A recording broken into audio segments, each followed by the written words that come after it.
Welcome, everyone. I'm Tom from d20play. I'm here with Chubby Funster, Greg. Welcome, Greg. How's it going?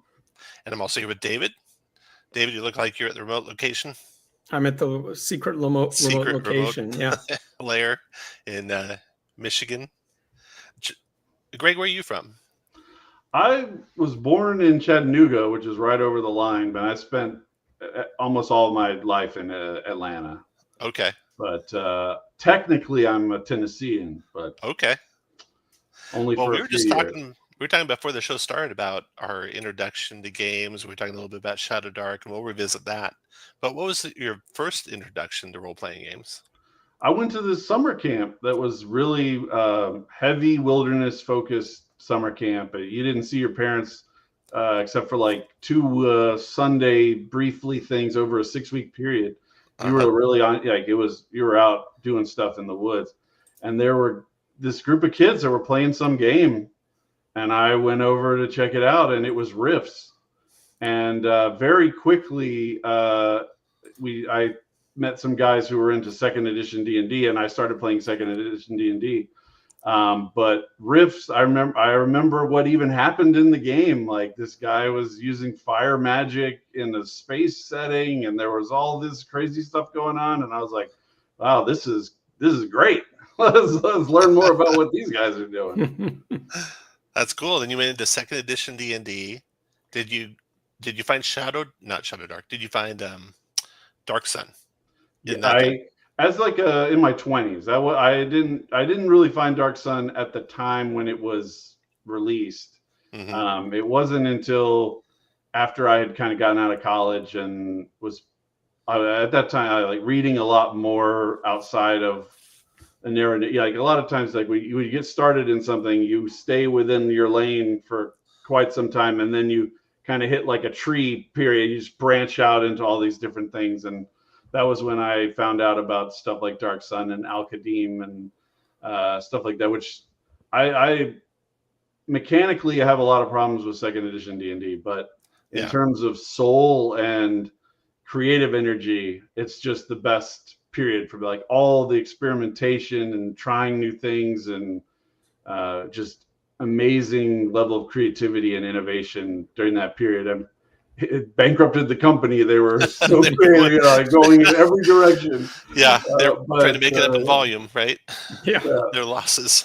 There was so much coming out at that time. I was in college at that time, so I didn't have all the funds to buy everything that came out. I remember just a plethora of stuff coming out. And Al-Qadim, I remember that. That was great. Didn't get into Dark Sun as much. And then there's Planescape. I didn't get into that as much, but we were playing a lot of D&D, after college, and we started in first edition.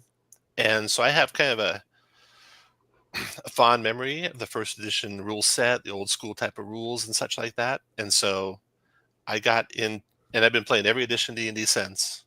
And then along came their big misstep where they're like, okay, we're going to take the license away from everyone, and you're just going to have to deal with that. And then I got super pissed and started looking at other stuff and found ShadowDark, and it was like, wow, this is as simple as first edition, but all cleaned up. How did you find ShadowDark? I'm good friends with a guy named Eric Tenkar, who has a podcast, Tenkar's Tavern, and I knew him back when it was just a blog, and we've been great friends, played together for a long time. And then when ShadowDark came out, we did kind of like an episode of his where he has like 5 or 6 people on, whoever's available that Friday night, and we were on talking about this game that had been very successful. Mm-hmm. And either one of us or somebody in the chat was like, you guys should play a session of it. And we were like, okay, let's do it. And so we had, I think it was Matt Jackson ran the first one. He does his own maps and cartography. So he had a great map for us. We explored this place. It was really great. And it just, the way that it played was so smooth and so effortless. I was sold. And I had kind of a plan to convert some of my stuff that I had written for my own game called Ambition and Avarice over into OSE and Old School Essentials. And then ShadowDark hit, and I was like, well, I'm ready to convert it. Let's just convert it to ShadowDark instead. And that was a lot of the stuff that came out. Like the first few products that I had were things that I had maybe 95% already there from my own previous work, and I just was converting it into the ShadowDark system. You've got a history with that style of play, though. It sounds like you've got your custom system, and you've got, I saw Adventure Conquer King piece out there in the store. Can you tell us a little bit about that through line? Yeah, so I'm a big believer in what's generally called old school play, old school Renaissance or old school OSR. There's all sorts of names for it, but it's basically the idea that the focus should be on what your character is doing as a person in the game, not as a set of powers and abilities and feats and other things like that. So the character chassis is very limited and simplistic. You're making more ability checks than having a skill list. The main focus is on you as a player solving the problem rather than your character solving the problem with an ability. So rather, the kind of classic example is like you go into a room, and kind of in the 3rd edition D&D and beyond tradition, it would be like, well, I'm going to make a check to search this room. And in the old school style, you would just start describing all the things you're going to do to check the room. I'm going to go around along the corner, look and see if there's anything that's been pushed into the corners or along the edge of the wall. And I'm going to check the wall for any bricks that seem out of place, or I'm going to do that. And you're just describing what you're doing. And if you describe where the thing is, the GM will tell you. And if you don't, then you just don't find whatever the thing is. It doesn't ride on you making a ability check. And I got a funny story. Let me interject real quick. Go for it. I was just at GenCon playing a rogue, and I'm used to playing running a lot of ShadowDark. I haven't played a lot of ShadowDark. And so I'm describing, hey, I'm going to look through every drawer of this desk, and I'm going to pull the drawers out. I'm going to see if there's anything behind the drawers. I'm going to tip them over. I'm going to check for false bottoms, that kind of stuff. The GM says, roll a perception check. And I roll a perception check. And I roll a 2. He's like, well, you bonk your head on the desk and you don't find anything. I'm like, I didn't bonk my head on the desk. Come on. It just felt so bad. And it's exactly what you're talking about. It's like, yep. I described everything I'm doing, and if there's a false bottom, I should have found it. But I rolled a 2 on a die, and now you're telling me I bonked my head on the desk. Yep. So yeah, there's a big difference there. It's really looking at your sheet versus looking out at the world. And also, I've made kind of my bones in a lot of ways on equipment. Yeah. And I'm a big proponent of equipment, and that the more equipment that you give the players, it's kind of like how many purposes can you think of with a paperclip? That you're just giving them all these tools that they can eventually combine into solutions. Like, you're carrying a crowbar, but I have a bit of rope, so we could tie the rope around the middle of the crowbar and then put the crowbar in this crack, and it will anchor it, even though we don't have a grappling hook. Yeah. Things like that. Like the more tools you give people, the more they find ways to solve their problems with those tools. Yeah. And a lot of times you don't have to add crazy stuff. It's just basic, like a chisel, or having a bag that's full of chalk powder that they could blow and see, is there any wind in this cavity? Put the chalk powder out and see what it does. Any kind of things like that I can think of to add to the game has really been what people have come back to me and be like, this was really great. And they tell me stories about like that they used it, and it's like a mundane piece of equipment, but they're like, this amazing thing happened because of a basket, Yeah. I'm like, oh wow, okay, that's awesome.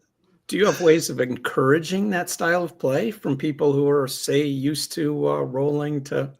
Oh yeah. Yeah, I encourage people to, when we're talking about like actual specific in the game, describe what it is that you're doing specifically. Don't look at your character and say, well, my character has a 12 wisdom, so I'm going to be using my wisdom Instead, just use your wisdom as a person. Say, this is what I would do if I was here. And I think a lot of it's easy to teach this style of play because it's natural for people, like playing imaginative play as a kid. People get it. I would run ShadowDark if it was in person, but I did some remote team building with a bunch of people from my job several times now, and I've used Alien, which is very similar in terms of it's a very simple system with low drag, and you don't have to learn a lot. And the great thing about Alien for me is that everybody knows kind of what Alien is from the movies. It's very unless it's some person who's kind of culturally isolated, they don't know what that is. And then all the things that they get in the game are easy for them to understand. This is a gun, this is a hammer, this is an electrical tool, whatever. It's a modern tool for the most part. They don't have to describe some medieval thing to them. And I just say, what would you do? And they just instinctively say, I'm going to ask this guy this thing. I'm going to go down and pull this lever. I'm going to do this. And people just get into it right away. They don't have any trouble. Yeah. And then when everyone dies, hopefully it doesn't teach any lessons about the workplace. Oh no, it's good because they all have like a cool story to tell now, or it makes like a meme that they can bring up. One of the women on our team, she's a quality assurance person, and she's the nicest woman. She's always very, very kind, very like the go team type person. And we're in a situation where in the second Alien module called Destroyer of Worlds, fantastic module, they go to a Marshal station, and there's a prisoner there who has heartburn that they're interrogating. And the heartburn is just a red herring. The dude, it's a fat dude. He has the heartburn. But this woman like saw that, and she was like, I'm not taking any chances. And she flamethrowers this guy like at point blank range. And it was so close. One of the other characters had to be like, I'm jumping out of the way. I don't want to get hit by it. Like, it was like right in the face. And so now when we're on some meeting or whatever, I'll be like, don't shoot him in the face with a flamethrower, Chris. We bring it up. So it's something that people connect with. If any of you guys have any questions for Chubby, just let us know in chat. I got some questions ahead of time. And one is real quick from Will at Runeforge Games asked, do you have any tips for breaking into the space? So it sounds like you were kind of almost ready to break in, and you jumped in when the opportunity presented itself.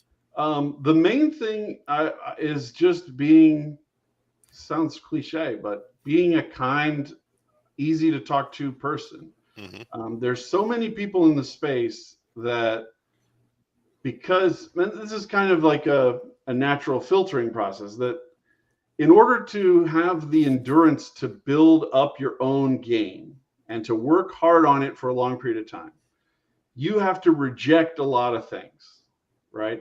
So it's easy for somebody who's doing that to look at another game system and go, oh, that thing sucks. This part sucks. This is bad. The more that you do that, every time you do that, the people who like that thing will lose respect for you, because you're not having some kind of deep conversation over a few beers at a con about why you like this versus you like that. It just comes across as, I don't like the way you play, you suck, whatever. And just being easy to get along with goes a long way. Asking people questions genuinely, not to like make them fall into a trap, just being curious. There's a whole part of the old school play called the Bro SR, and they play classic AD&D using very aggressive kind of PvP, patron play, all these different ways of playing that are very different from what most people are used to.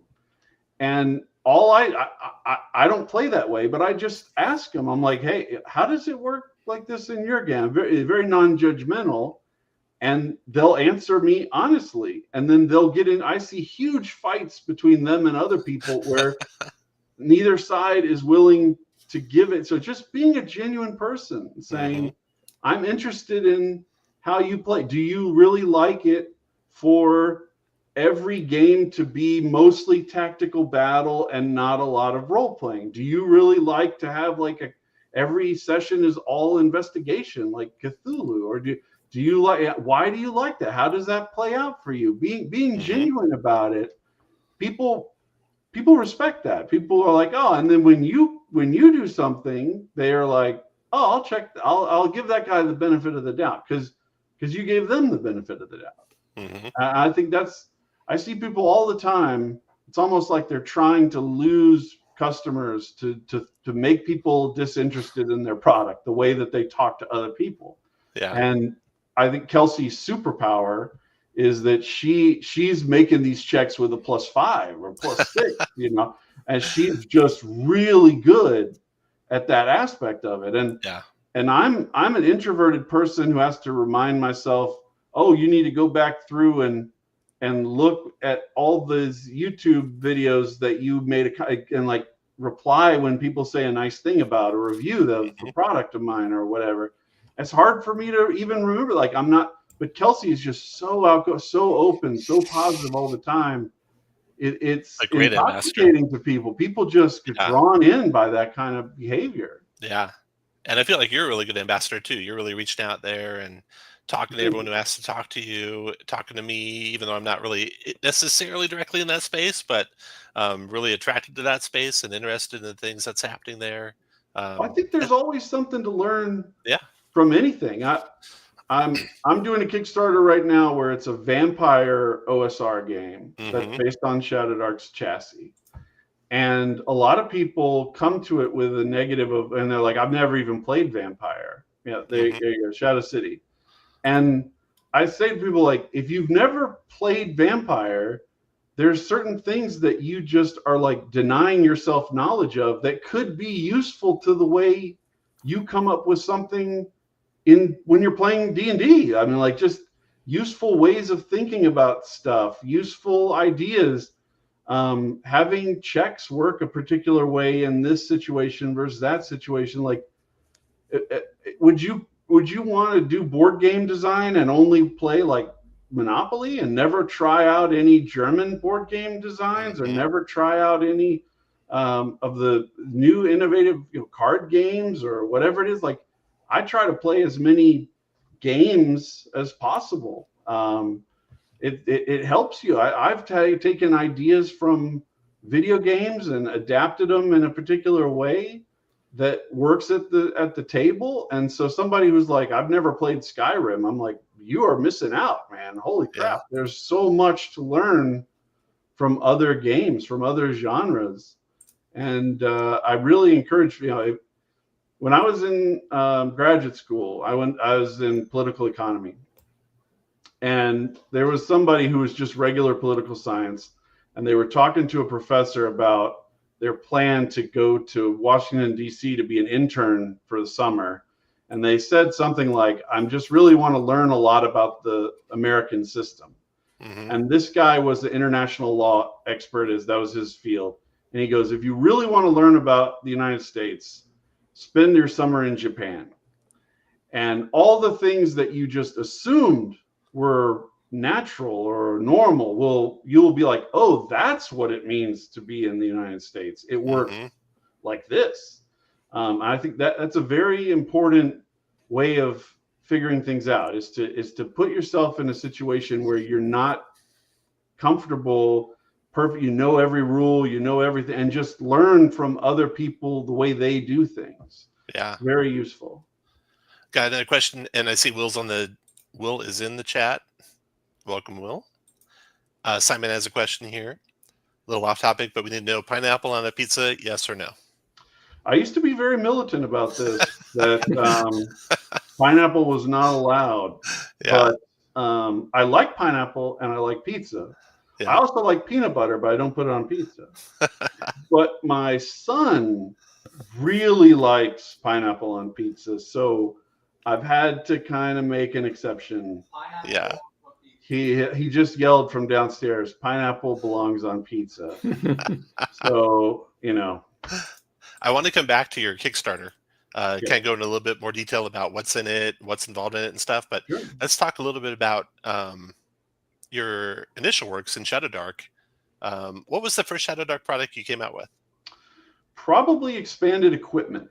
Okay. Which is I released a few PDFs and then I combined them into a print-on-demand player companion that became more successful. But yeah, there's some older PDFs that I had put out there, and expanded equipment was all of that equipment stuff from Ambition and Avarice that I had already developed and adapting it in to ShadowDark. Gotcha. And I've had a lot of people tell me that this is like the favorite, even if they have the player companion, which has all the races and classes and all the other stuff that I developed. This is what they are. This is why they're there, is for the equipment. Very cool. And I really like the old school game mastering. I was reading through that one. And so that really kind of just codifies all the stuff you're talking about the old school mode of playing. Yeah, it's all about mindset and where you're focused on. A lot of these ideas are things that I've just picked up from years of being in the old school community and how it works in a particular way. I didn't, come up with everything myself. It's just a kind of a synthesis. And I think that this way of playing is better. I think it would be more popular if Wizards of the Coast would create kind of multiple variations of D&D. They always seem to be obsessed with destroying the previous edition of D&D. But if they had like a D&D Tactics that appealed to that kind of play, and a D&D Classic and a D&D story, or there's got to be a better word than story, narrative or something like that, and design each one to appeal to different aspects like that, but they don't want to split the party for some reason. And you might have been able to make that argument 10 years ago, but now like they definitely should have split the part. Like they're losing people to other games because they're only catering to a particular style of play. Yeah, and I think they drove a lot of people away with their fiasco a couple years ago, and they didn't necessarily drive them away, but they got people thinking. And now people are saying, oh, this ShadowDark looks pretty cool. Or, oh, this Daggerheart, or oh, this Draw Steel, or oh, this OSR, OSE. These look pretty cool. Or even I think first edition. There's a lot of room now that didn't exist before. So in a way, I'm happy that they made these mistakes. Yeah. But there's room for somebody to make a name for themselves, eventually like make a living for themselves, the way that like Kelsey has done. That there are people, you can make a living with just a small piece of this pie. Like the pie is big enough that you can specialize in a particular slice, and you can do well enough to be successful as an individual. Whereas before we had the tools that we have today with print on demand and everything, you really needed to, if you wanted to be successful, work together with some kind of corporate structure in the way that, say, companies like Free League or Green Ronin or other companies that have consolidated, so that you don't have to do everything yourself. You've got line editors, and you've got a writer who's bringing things in, and the writer's not involved in the layout at all, and so on. But now the tools are there so that you can put together, Kelsey learned how to do layout from an online course. I forget the name. It's a popular training platform. But you can do it yourself now to enough of a degree that you don't need that structure. And I think that's the direction that the hobby is going, is individual people or small teams creating a thing that's really high quality that wasn't possible 10, 15 years ago. Yeah. And now they can do it. We've got crowdfunding platforms. We've got artists that you can commission art in a way that through social media that you would have been very difficult for you to do before social media gave you access to all those people. Right. Stuff like that. And so this leads to a question from Will. Not that one, but are you doing it full time? Is there anyone you know who's doing it full time? I mean, Kelsey's one, right? But yeah, is there anyone below that there are tier? a few people. I don't want to name names and like draw attention to anybody's particular finances, but I get paid really well from my day job. My wife gets paid really well. Yeah. It would be very hard for me to replace that income with hobby income. Yeah. But I'm at the point this year for the first time where I need an LLC to really manage all the tax implications and all kinds of issues like that people don't think about when they're getting started and they're making $200 a year at it, you know. But when you start bringing in significant sums, there's all kinds of tax problems, and you need liability protection, other things. And so it's possible within a few years that I could be at that place. I think the main focus that I have as a business, so to speak, is that if I can keep my overhead down to a certain very low level, then all of the revenue above that level becomes just profit. Yeah. Right. So it's not, you don't have to, you know, if you're only out $2,000 to make the book, then once you get over a $2,000 point, everything beyond that becomes your income. But if you're spending $20,000 in art in that book, then now you need to, you know, have a huge amount of money to go up there.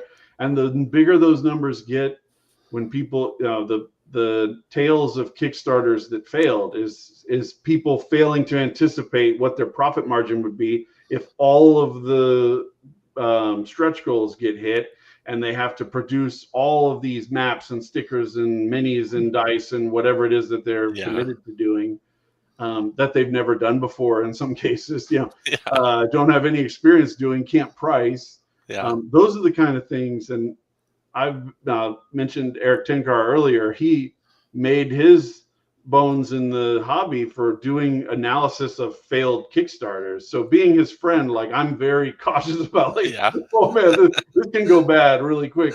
All of a sudden you're negative $5,000 on this product. And that's not a good place. That's not a good place to be. So I think it is possible. It's more possible now than it has ever been. And that it just takes education and commitment. You know, like I was watching earlier today, I was watching your D20 play, and the layout that you had done was your own, right? I'm assuming. Right. Yeah. And it's pretty simple and straightforward. Yeah. But all you have to do is just invest more time in it, and the more time you invest, the better it will get. So you're already at a kind of a baseline level, so you can just keep ratcheting that. And every hour that you spend in that, you're benefiting, rather than paying a contractor to do the layout design for you. Yeah. You know what I'm saying? So that needs to be the outlook. And there's people like me. If somebody sends me a PM and says, how do I do this in InDesign, I would teach them how to do it. I've got a couple friends that I've just gotten on Discord with on video, and I just walked them through how to do a particular process. The people in the hobby are very open. You know, they'll tell you whatever you want to know. Well, that leads right into the next question. What layout software do you use? I use Adobe InDesign. I have a work account, so it is no cost to me, so that I accept that that's an advantage. Yeah. But $20 a month is not really that big of a expense. I've heard good things about things like Affinity Publisher. I've never used it myself, so I don't want to like advise people to go use it. But I've heard you used it, right? I have used Affinity Publisher, and I highly recommend it if you're looking for something that's a little more affordable, less of a commitment, because maybe a potential it's usually $50, and it does all the things that you need for that sort of layout. Alexander, hi Alexander. He says it's less expensive, almost entirely feature exact, but I have no experience with either one of those. So yeah, you can do a lot in Word. People crap on Word all the time, myself included. But Word has a lot of features that most people don't even know exist. Yeah, I use Word at work all the time for technical reports, so I know all of the features. So it's easy to do it in Word, and then write a PDF of it after that. As the guy who used to be the person at work who people would come to and say, this document is all FUBAR, please fix it for me, Dave. Word just fills me with horror. I write books in InDesign rather than put them in Word and deal with Word. I have a special feelings about Word. We don't need I've always all my growth in Word has come real manual, so I don't use the automatic tools in there. But yeah, I can see where it can get real messed up real fast. Word is a masochism by any other name. From Alexander.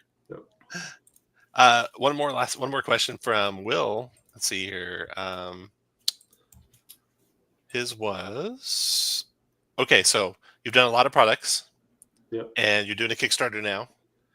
What have you learned through that time? What have been the best products to do for you? The wider the application is at the table, the better the product does. So like my GM Companion is the best-selling product in terms of like per day type calculate, because it's hard to compare a product you released 2 years ago to a product today. But in terms of like sales per day, it's been very good, and it is something that the GM can use in a huge range of circumstances, right? But a module that the GM uses, if they can use it, in a particular time, for a few sessions and then it's over, those products just don't do as well, in my experience. The stuff that is accessible to the player sells well. There's more customers for player stuff as well. I don't know if I can make a claim about the full game design chassis, because this is my first time doing Kickstarter. I did it with a product that I wasn't going to do offset printing with or anything fancy. There's no poster map or stickers or anything like that. It's just a straightforward product so that I could learn the Kickstarter process and how everything works. And there's a few surprises, like when I first turned it on, the preview mode on, I found out that the video doesn't go, you can't view the video from the preview page. It's only when the product is totally live for pledges. So I didn't need to wait until my video was done to have turned on the preview page, right? Like things like that you just have to learn from doing it. Unless you want to watch a ton of videos where people go through all of their stuff, which I did. I still didn't pick up on that thing. But those kind of things. So it's possible. I've heard people say that, like the game system itself sells much better than anything you make for the game system, which makes sense. Kelsey's Western Reaches being one of the only exceptions I know in this space. And that I think is because so many people were playing ShadowDark in a way that wasn't really being noticed by the community at large, that all of a sudden the popularity surge was surprising to people. But as somebody who was interacting with people playing ShadowDark, I knew there was a large number of people playing it. It's still very impressive that she managed to exceed her own first Kickstarter, which, wow. One of the things that, go ahead, Tom. No, you go ahead, David. One of the things that you're looking through your catalog suggested to me was that a lot of your creative process comes from your experience playing at the table. And that's not the case for a lot of designers. Can you talk a little bit about that creative loop from the table to your products and how it works for you? I started writing role-playing games because every, let's say, week, every month, I was devoting a certain amount of time to doing video game mods.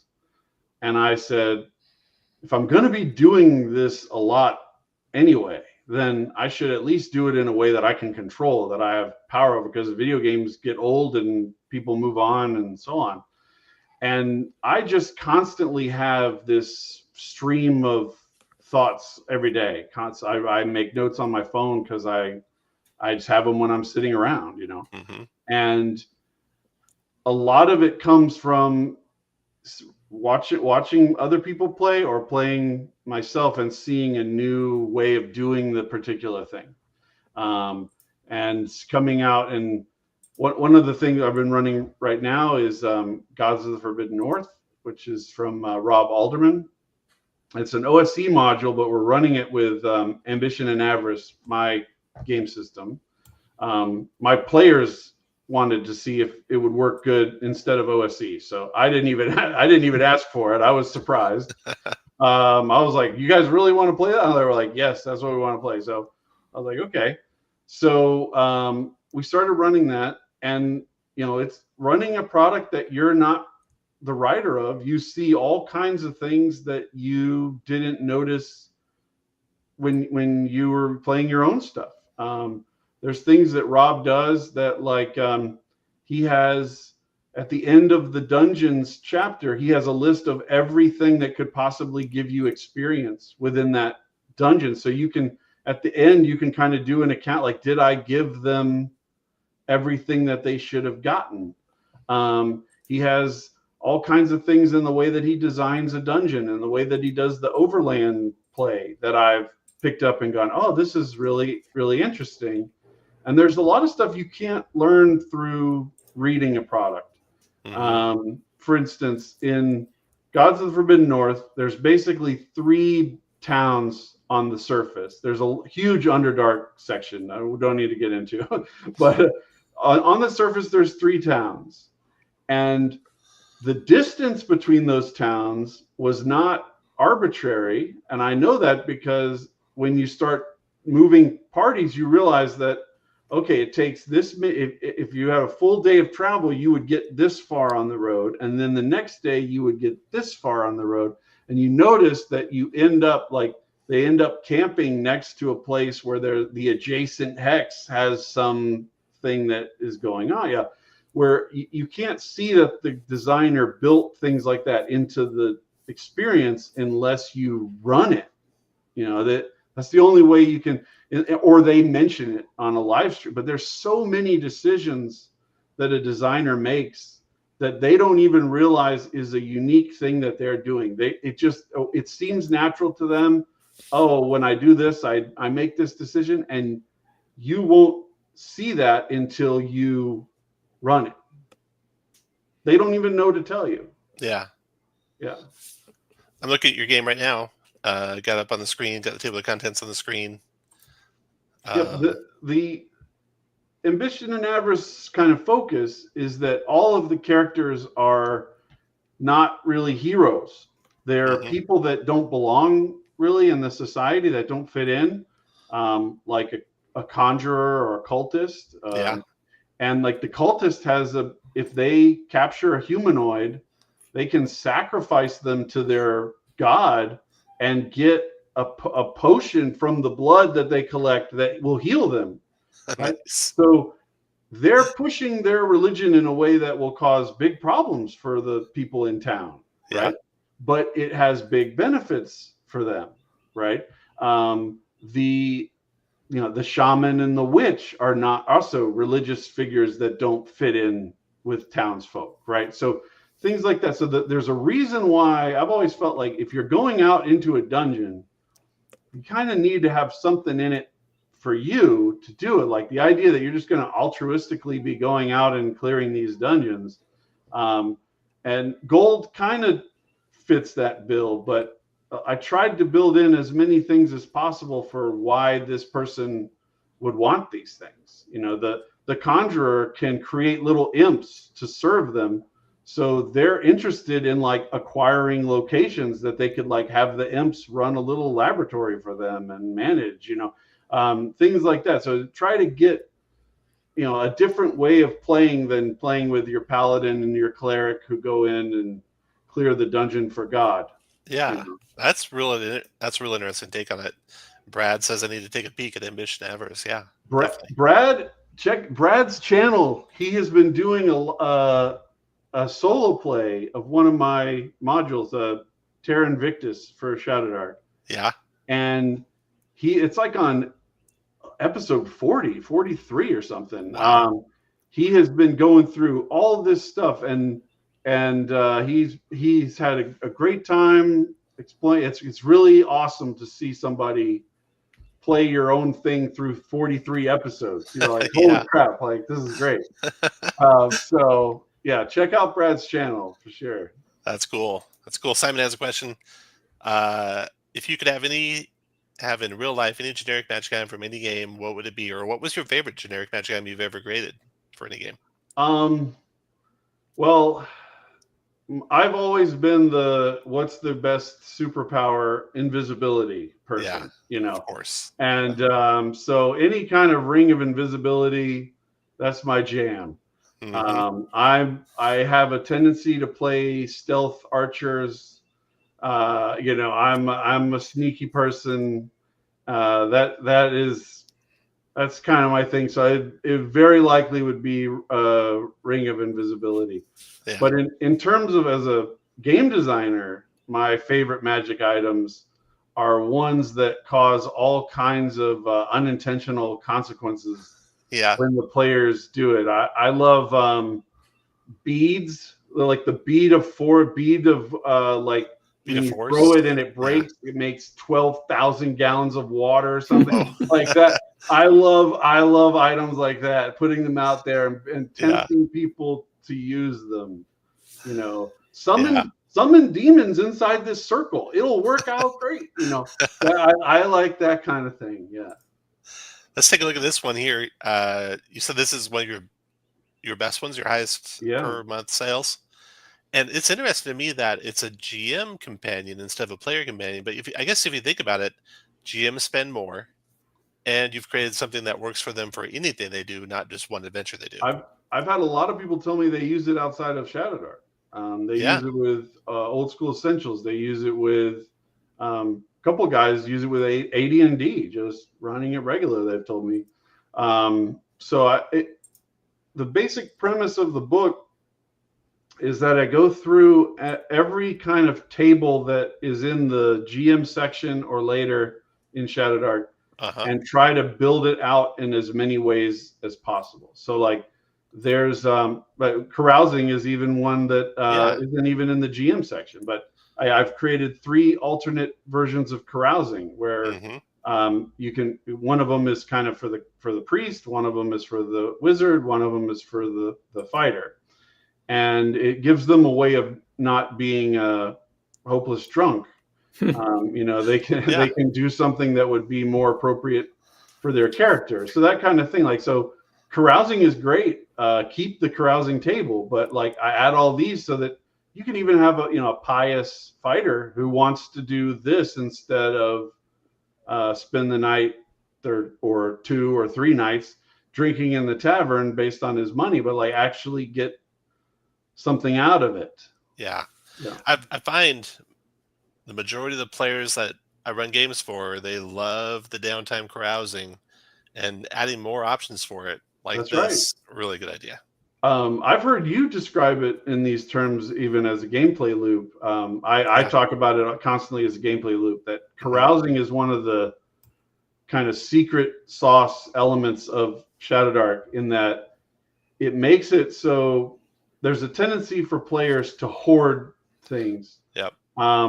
This is true like in video games too. Like somebody will have, they'll be level 60 in Skyrim and they have a house where they've put 800 healing potions. They're just sitting there unused, players tend to hoard things, and carousing makes it so it's like, I've described it as like a sine wave. Like they go up and then they go down, and then they go up and they go down. They never get into that parabolic curve and just keep flying up into the sky.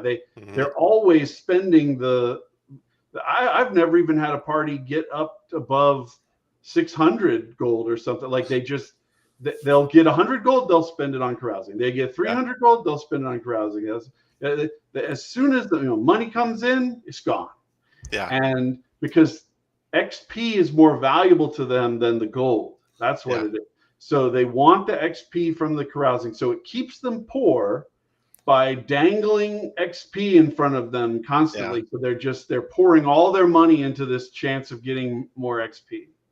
It also models the fiction. There's whole stories of Fafford and the Grey Mouser where they lose all their loot from the last story they were in. That's right. Yeah. And that's right on the nose.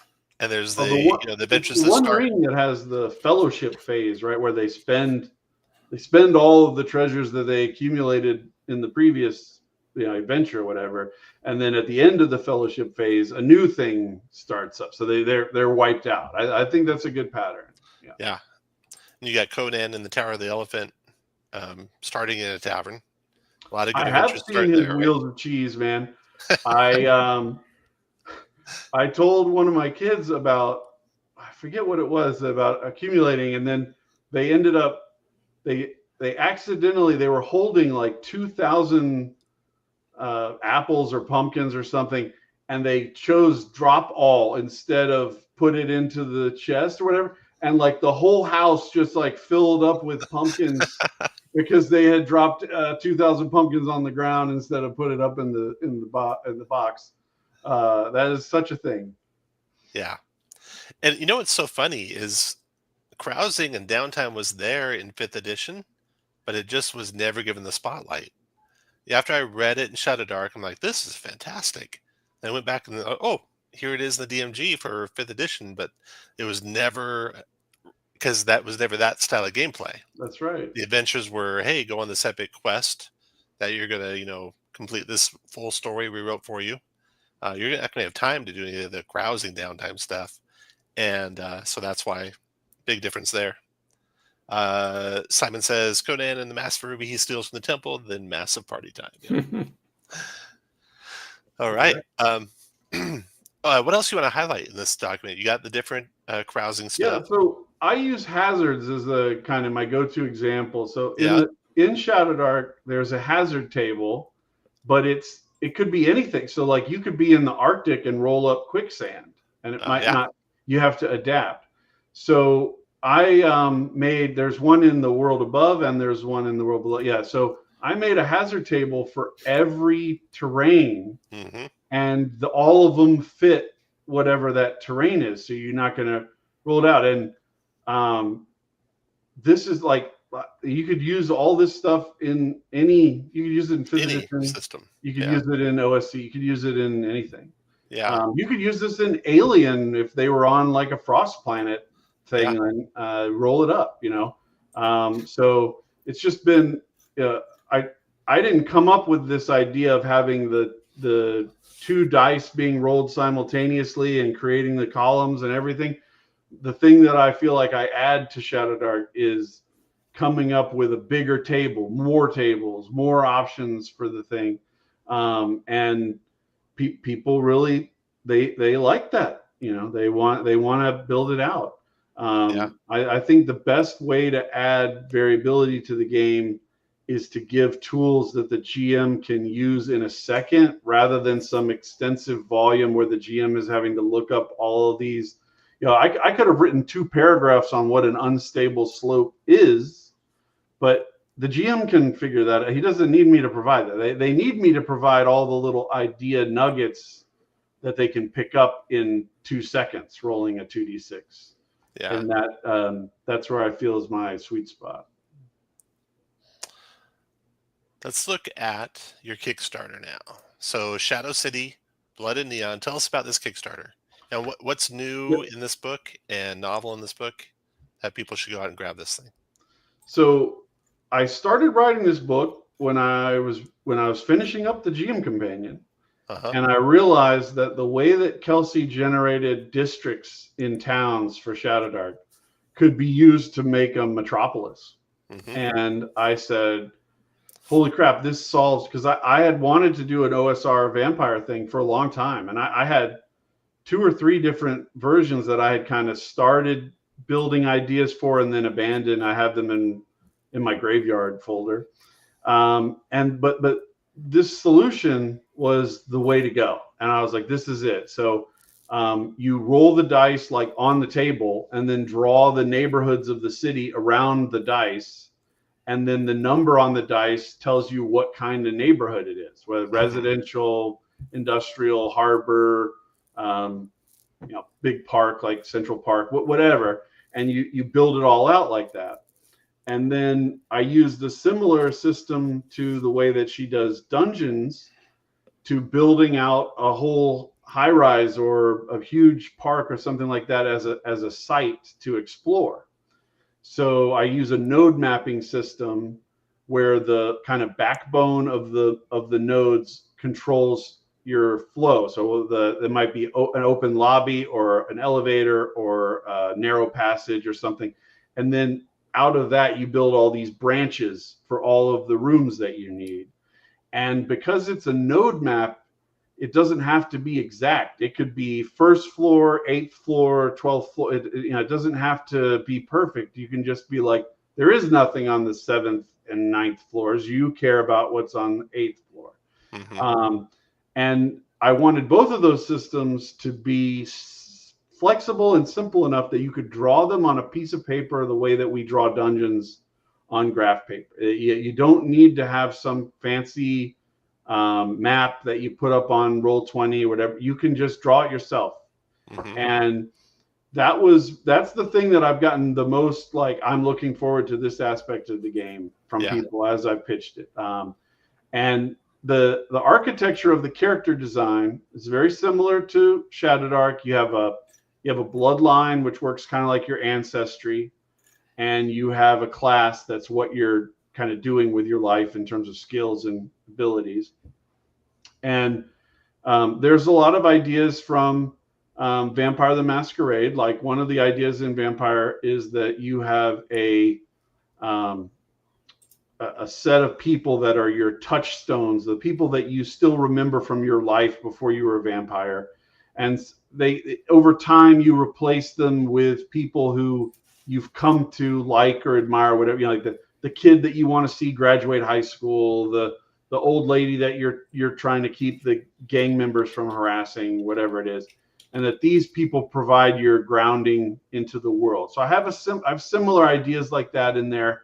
But the ShadowDark kind of resolution mechanics and chassis are in this, so that it's very simple and light to run, and it doesn't play like Vampire the Masquerade. It plays like a dungeon crawler. It plays like, let's go into this place and get the things.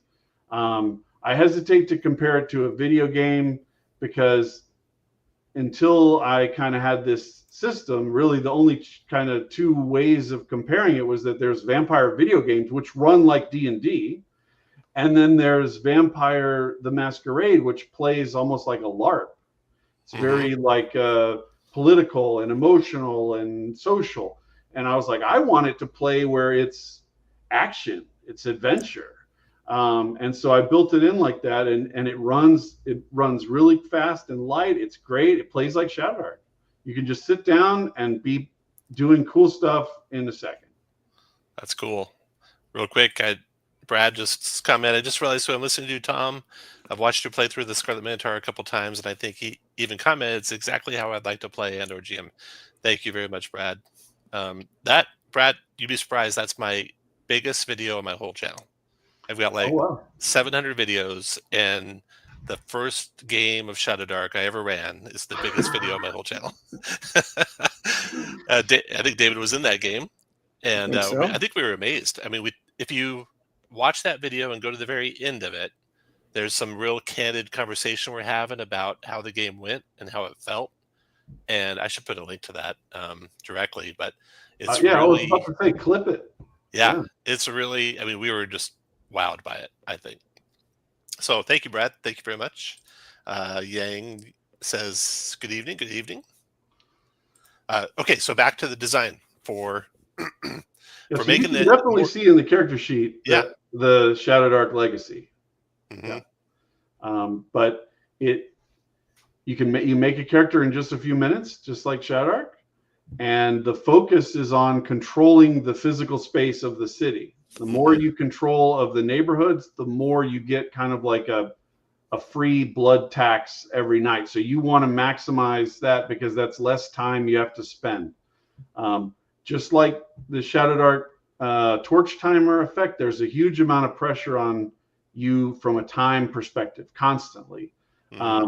Instead of like torch mishaps, there's mishaps of like people coming around the corner and seeing you doing your vampire thing, and now you got a problem with them noticing that you're a vampire. But there's time pressure every night. You only have 12 hours. There's like an hourly kind of, you can take actions that take an hour, like patrolling your territory, or scouting out new place that you might want to do, or going to meet with an NPC or whatever. So if you're having to spend 3 hours of that hunting to get new blood, then that's time that you can't spend on other things. So it's very much a high pressure environment like ShadowDark, where every decision is really important, and your character is fragile. You're stronger than a human, but you're not stronger than 5 or 6 humans. And so you really have to be careful about what decisions you make. And you might be able to get out of a situation by doing some really cool, badass vampire stuff, but that's going to bring down the heat of people knowing that you're a vampire. Like it creates its own problem. So there's a lot of opposing tensions in the game. One of the systems that people like in Vampire the Masquerade is a humanity system, where you're trying to stop a slide into being a monster. But in this game, the scale goes across the 0, and if you're on the positive side, whatever the number is a bonus to reaction rolls, but a penalty to attack rolls. And when you're on the negative side, it's reversed. So people are more disturbed by you, your reaction roll penalty kicks in, but you're better at fighting. So there's a lot of situations where it's an opposed, there's no right way, there's no optimum. It's always a trade-off. You're like, well, if I slide 2 points down on this scale, I'm going to have problems convincing people to do what I want because I'm this monstrous person.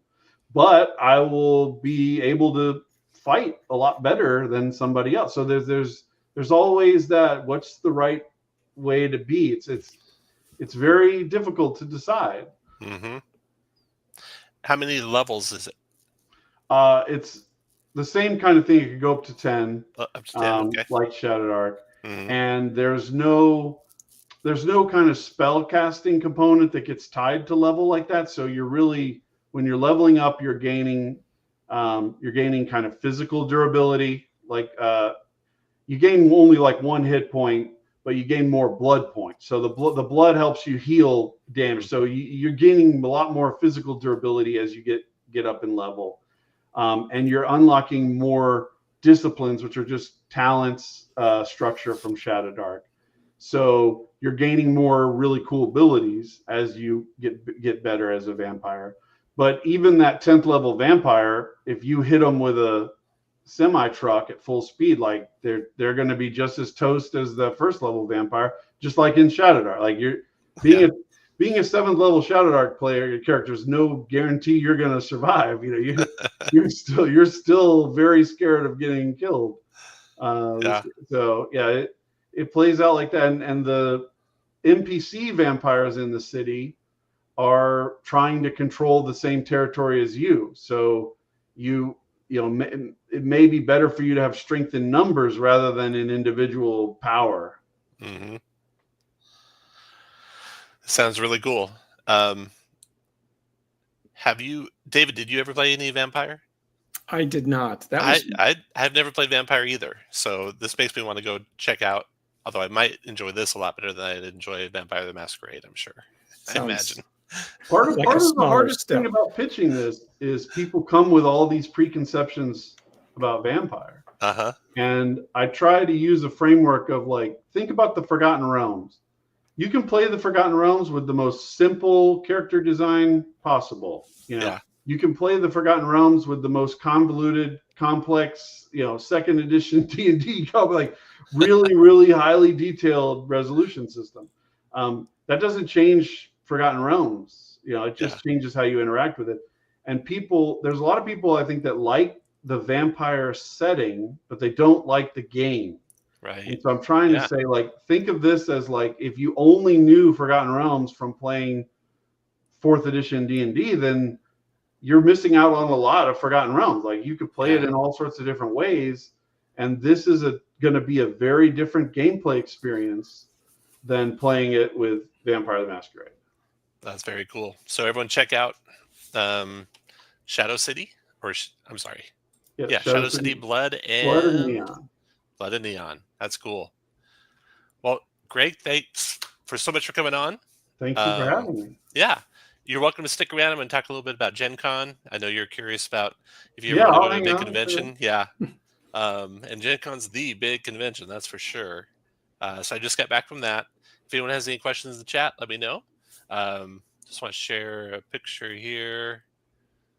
Getting prepped to play. There's Darkness and Null. That's the adventure I ran there at Gen Con, written by Sean Merwin, who is really a great adventure writer.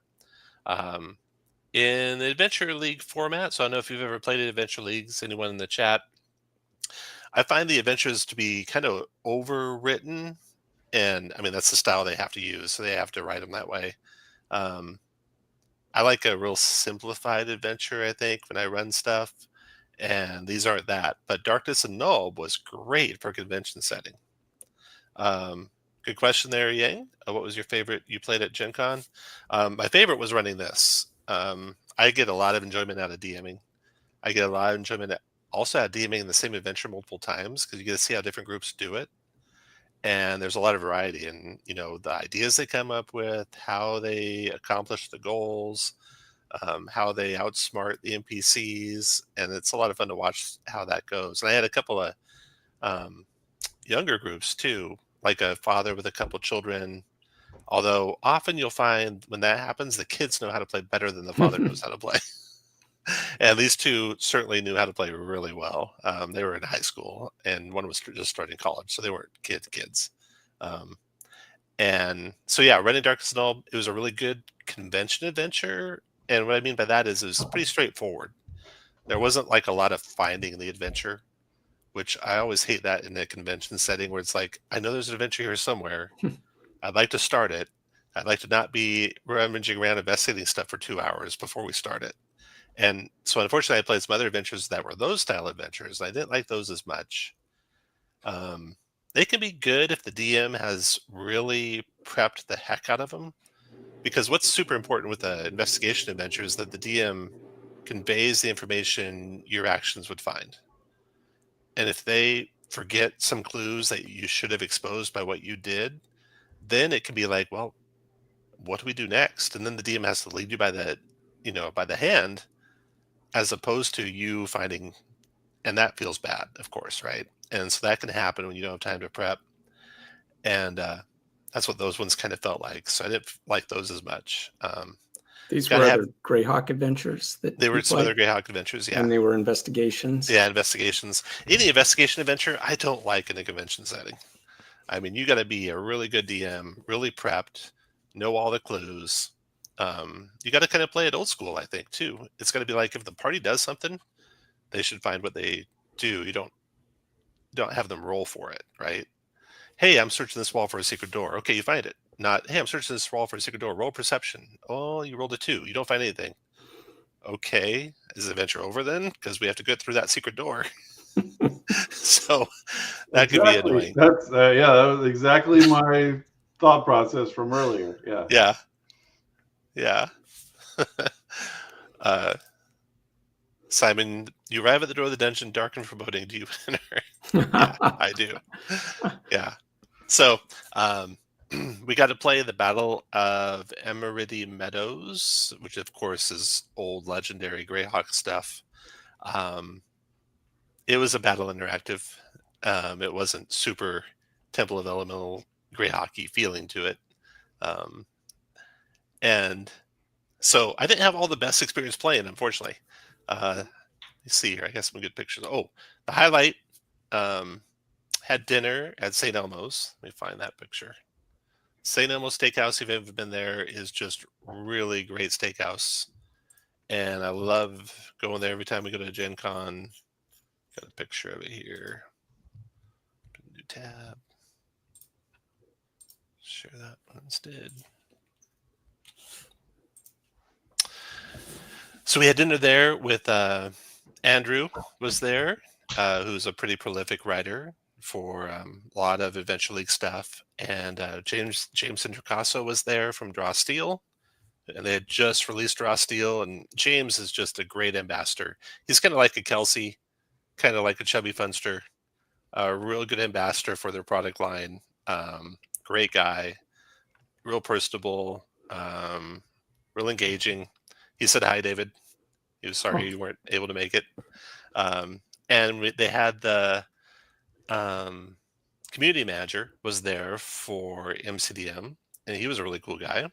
And then Andrew had a friend there who was in TV production before we started getting into gaming.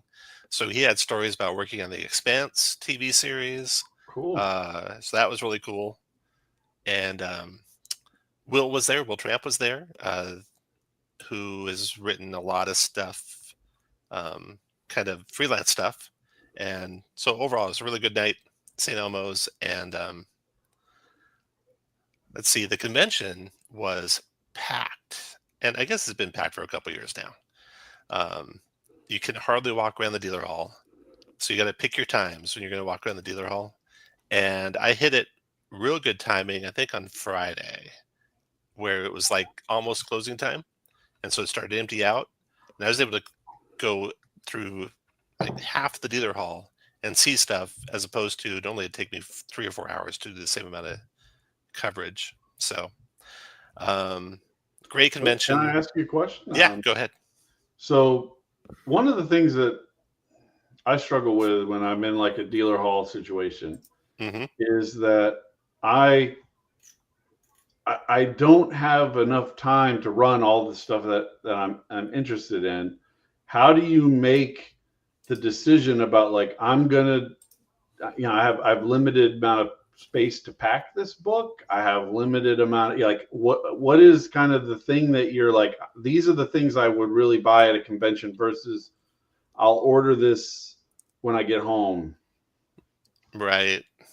For me, I mostly figure out what I'm going to order, when I get home. And the convention stuff is the little things that are cool that just kind of catch my eye when I'm walking around there. I generally am not walking around to go buy big board games or big, whatever the latest book is from Paizo or the latest book from Wizards of the Coast or Daggerheart or Draw Steel or any of those books. Because, yeah, it's hard to walk around that convention with a bag full of books. It was bad enough DMing and then having to drop my stuff off back at my car. I walked at least over 10,000 steps every day I was there, just from walking back and forth to my car parking spot. Oh, and this is the other thing I'm figuring out is I'm getting too old to go to these conventions like I used to go to these conventions. My old MO was find a hotel just a little bit outside of town, which is much less expensive than the ones at the convention center, and drive in every day and then drive back out every night. And now I'm like, I'm going to find something at the convention center next year, I think, because that was just a hassle. Getting too old and do too well at my job to keep doing that. So,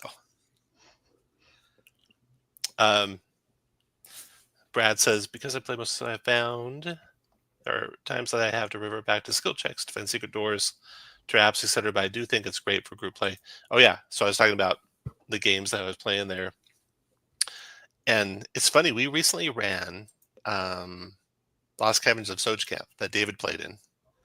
And we were running it 5th edition, but I was running it with Fog of War and your torch lighting up the rooms and halls and stuff. And it's like the players, they were so used to playing 5th edition where it's just like the adventure comes to you.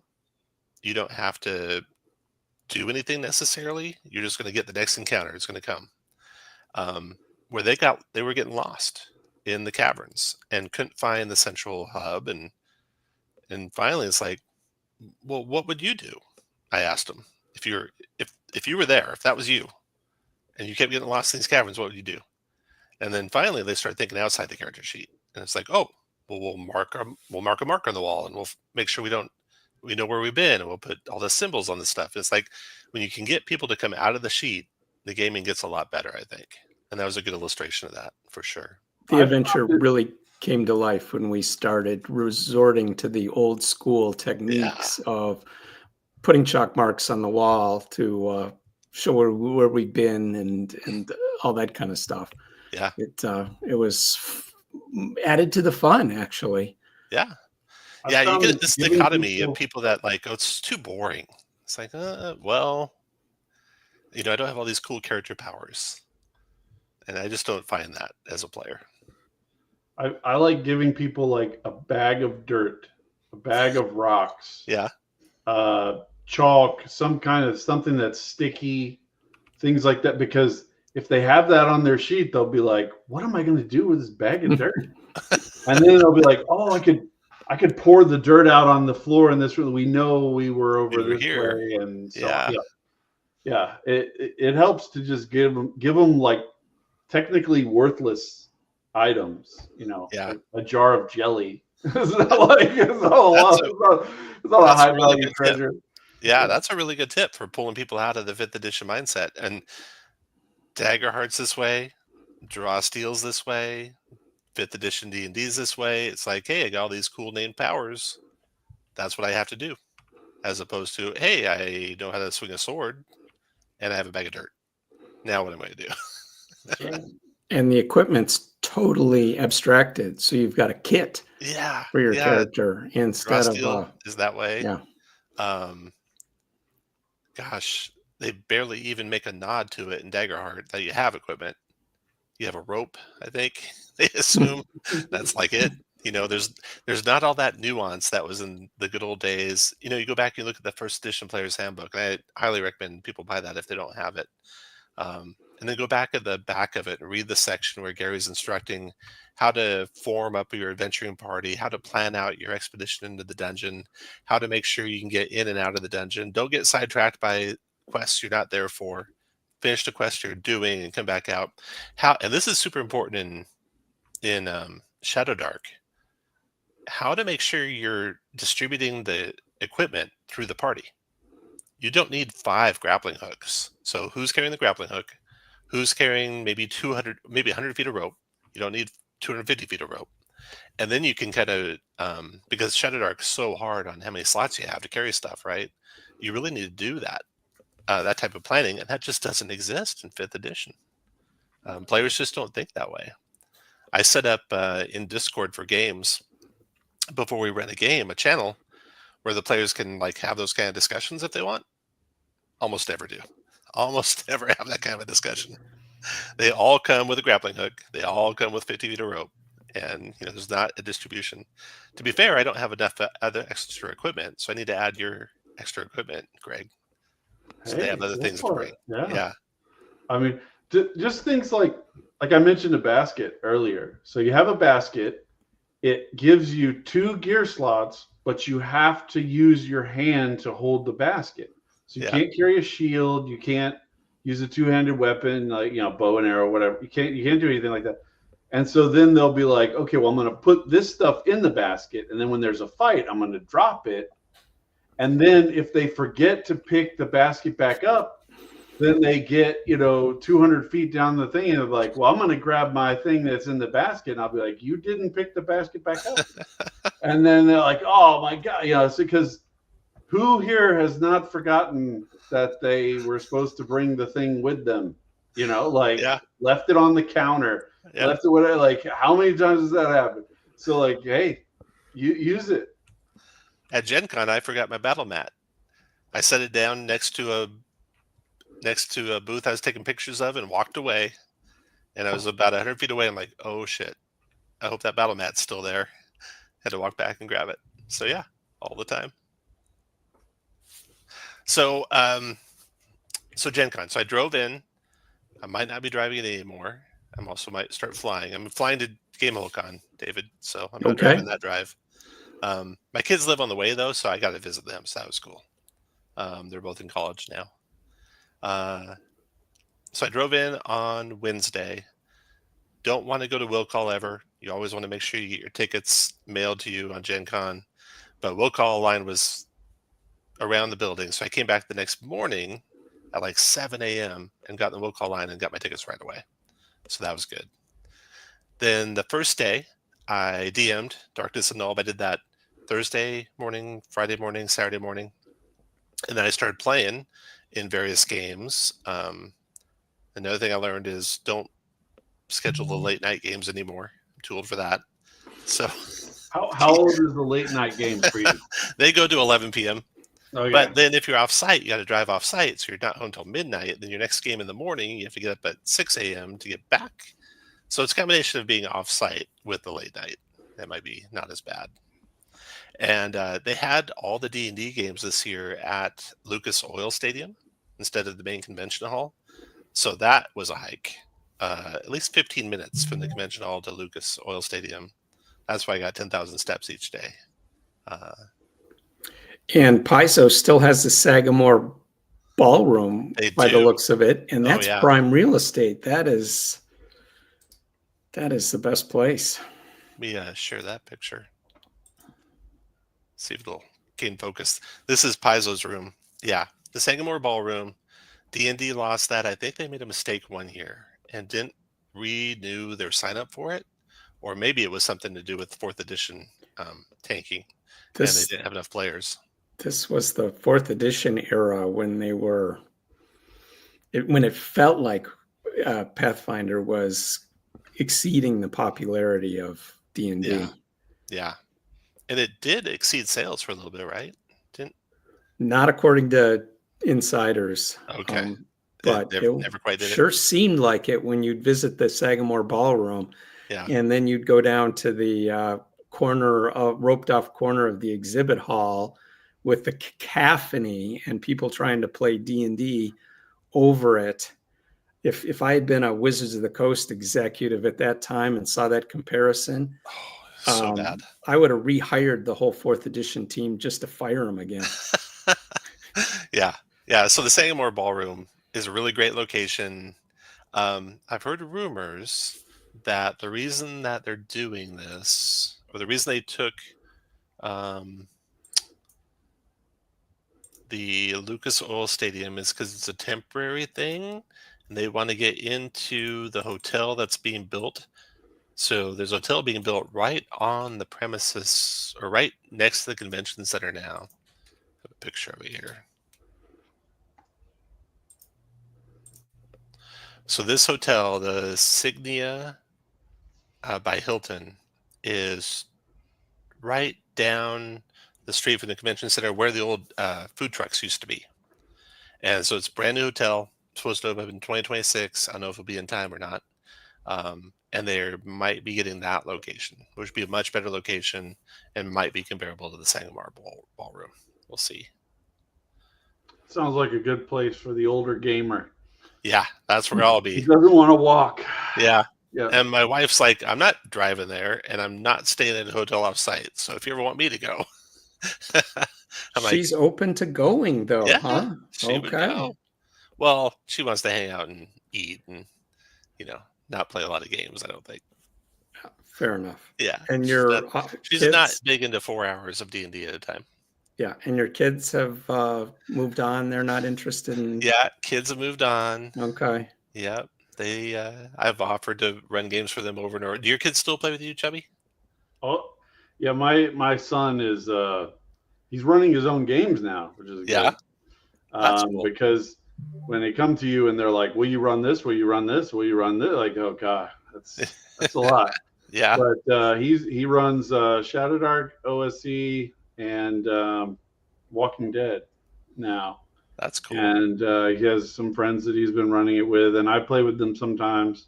I use them as guinea pigs because they come up with a lot of solutions that older people don't think of. Oh, yeah.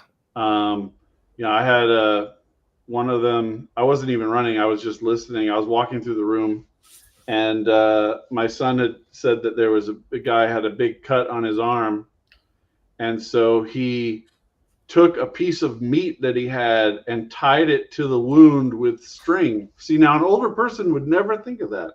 Yeah. But my son was like, "That's not going to help." but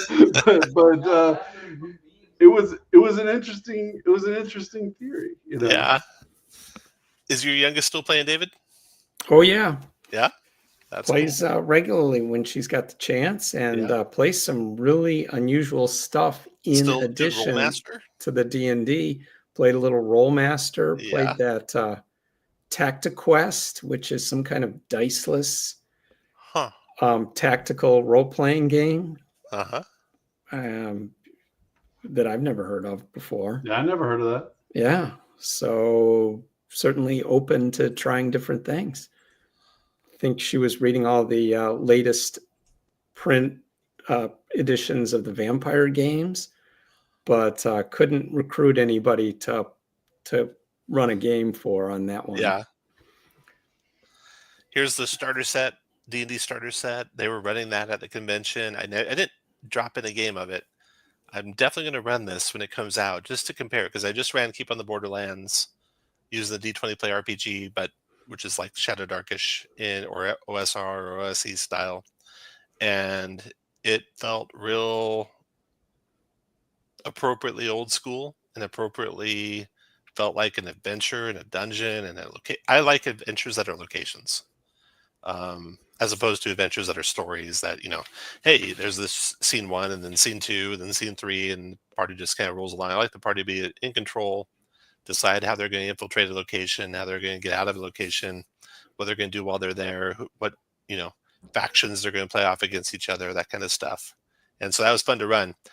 It'd be interesting to see how they do their starter set. I get a feeling like it's going to be little tiny chunks of the dungeon, one little mini area at a time, and we'll see. We'll see how they do. Well, they're touting 1 hour play time for each of the little mini scenarios. So that's basically an encounter, maybe some sort of little role-playing bit. And that's fine as an introductory thing that you want people to be able to pick up and play, in my opinion. So I just wish they would get away from, I love Keep on the Borderlands, but I'm like, let's make new things all the time. Let's make something else on the Borderland. Yeah. Wooden fort on the Borderland. Something. Yeah. Something else. It could be not even like medieval. It could be more like a Middle Eastern location, to be more like Al-Qadim or whatever. Like, stretch outside of the existing stuff. I wish they would do a lot more of that. Yeah, absolutely. I just did, let's see if I can find it here. Dun, dun, dun, dun, dun. God, how long ago did I do this? Here it is.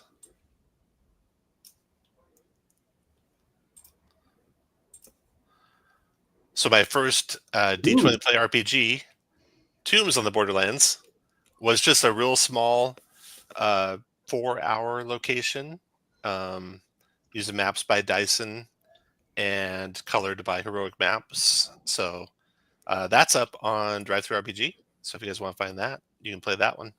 And that's old school style, just a little tomb to go explore. But yeah, come up with other things besides just rehashing over and over and over the old things, right? Although, I mean, how can you beat Castle Ravenloft? I could run that thing over and over and over again. All right. Well, I have to get ready to go to grab dinner. So, Greg, thanks for coming on. Thanks for having me. It's great. Yeah. And David, good to see you again. Always a pleasure. Yeah. I will see you guys all later. Bye.